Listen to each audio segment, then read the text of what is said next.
Dear students, welcome to my YouTube channel. মই এতিয়া তোমালোকক এক্সাৰসাইজ 1.1 6 নম্বৰৰ যেটো অংক আছে এই অংকটো কৰি দি আছো।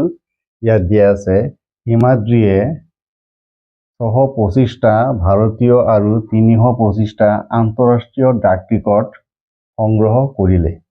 তাই এইবোৰ এক বিশেষ থোপত ৰাখি প্ৰদৰ্শন কৰিবলৈ বিচাৰে যাতে এটাও ডাক টিকট ৰৈ নাযায়। হিমাদ্ৰীয়ে সৰ্বাধিক কিমানটা থোপত ডাক টিকটবোৰ প্ৰদৰ্শন কৰিব পাৰিব। এতিয়া মই এই অংকটো যদি হিমাদ্ৰীয়ে সৰ্বাধিক কিমানটা থোপত ডাক টিকটবোৰ প্ৰদৰ্শন কৰিব পাৰিব এইটো উলাবলৈ যাওঁ, তেতিয়াহ'লে 625 আৰু 325ৰ গসাউ নিৰ্ণয় কৰিব লাগিব আৰু এই গসাউটো ইউক্লিডৰ কলন বিধি মতেহে উলিয়াব লাগিব। মই প্ৰথমতে ইয়াত দেখুৱাম, ইয়াত 625টো 325তকৈ ডাঙৰ। 6 to 5 is greater than 3 to 5. এতিয়া এই অংকৰ এই সংখ্যা দুটা যদি বা এইটো হল 6 to 5 টো হল ভাজ্য আৰু 3 to 5 টো হ'ব ভাজক। এইটো যদি মই ইউক্লিডৰ কলন বিধি মতে বা কলন বিধি অনুযায়ী মই লিখো, তেতিয়াহ'লে দেখুৱাব পাৰো যে অৰ্থাৎ ইউক্লিডৰ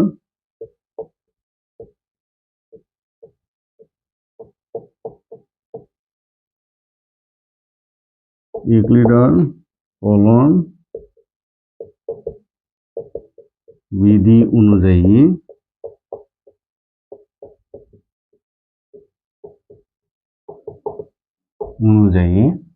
মই দেখুৱাব পাৰো 6 to 5 equal to 3 to 5, অৰ্থাৎ 3 to 5 দি 6 to 5 হৰণ দিম। এইটো ইয়াত মাত্ৰ এবাৰহে যাব।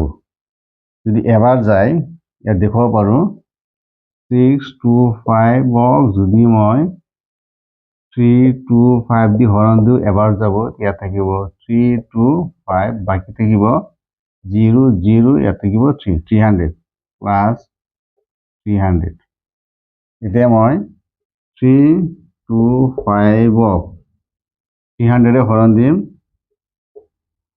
এইটো ইয়াত এবাৰ যাব, এবাৰ যোৱাৰ পিছত বাকি থাকিব 25। এতিয়া মই আকৌ 300 25 হৰণ দিম, 25 300 যাব 12 বাৰ, বাকি থাকিব 0। অৰ্থাৎ মই ইয়াত যি দেখা পালো ইউক্লিডৰ কলন বিধি অনুযায়ী এই 25টোৱে হ'ব ইয়াৰ আটাইতকৈ সৰু ভাজক। ইয়াত যিখিনি অংক কৰা হ'ল এই গোটেইখিনিৰ সৰু ভাজকটোৱে হ'ব 25। এতিয়া 6 to 5 আৰু 3 to 5ৰ সংখ্যা দুটাৰ গসাউ হ'ব 25।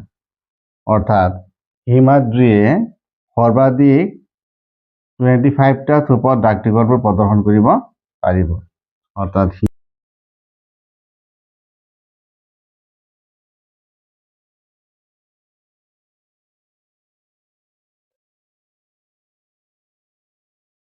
ছাত্ৰ-ছাত্ৰীসকল, মই এতিয়া তোমালোকক 7 নম্বৰ অংকটো কৰি দি আছো।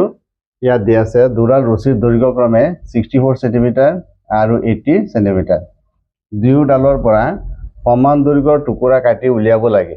অকণো ৰৈ নোযোৱাকৈ দুয়োডাল ৰছীৰ পৰা কাটি উলিয়াব পৰা তেনে টুকুৰাৰ সৰ্বাধিক দৈৰ্ঘ্য কিমান হ'ব? অৰ্থাৎ দুডাল ৰছীৰ দৈৰ্ঘ্য দিয়া আছে ইয়াত, এটা দিয়া আছে 64 সেন্টিমিটাৰ আৰু এটা দিয়া আছে 80 সেন্টিমিটাৰ। এই দুয়োডাল ৰছীৰ পৰা আমি সৰ্বাধিক দৈৰ্ঘ্যৰ কিমানডাল ৰছীৰ টুকুৰা কাটি উলিয়াব পাৰিম এইটো আমি নিৰ্ণয় কৰিব লাগে। ইয়াত যেটো 64 সংখ্যা আৰু 80 সংখ্যা দুটা দিয়া আছে, দুয়োটা সংখ্যাৰ যদি আমি গসাউ উলিয়াই দিওঁ তেতিয়াহ'লে আমি এই সৰ্বাধিক দৈৰ্ঘ্যৰ কিমানটা টুকুৰা যে আছে ইয়াত বা কাটি উলিয়াব পাৰো এইটো ওলাই পৰিব। ইয়াত 80 is greater than 64। এই সংখ্যাটোক বা এই যেটো গসাউ উলিওৱাৰ যেটো নিয়ম এইটো মই যদি ইউক্লিডৰ কলন বিধি মতে কৰো তেতিয়াহ'লে দেখুৱাব পাৰো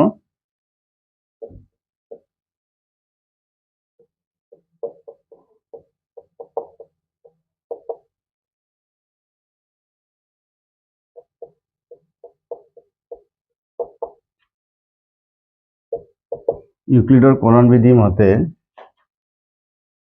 80 হ'ল ভাজ্য আৰু 64 হ'ল ভাজক। এতিয়া 80 64 এবাৰ যাব, বাকী থাকিব ইয়াত 18 64 এবাৰ গ'ল 64, বাকী থাকিব ইয়াত 16। এতিয়া এই 64ত 16 কেইবাৰ যাব? 16 যাব ইয়াত 4বাৰ, বাকী থাকিব 0।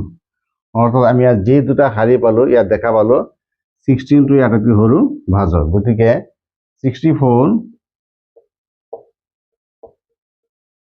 আৰু 18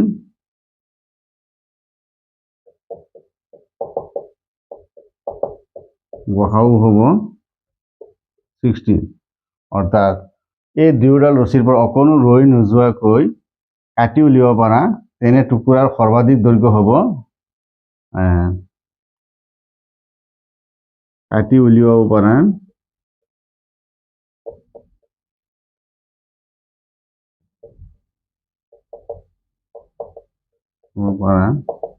তেনে টুকুৰাৰ সৰ্বাধিক দৈৰ্ঘ্য হ'ব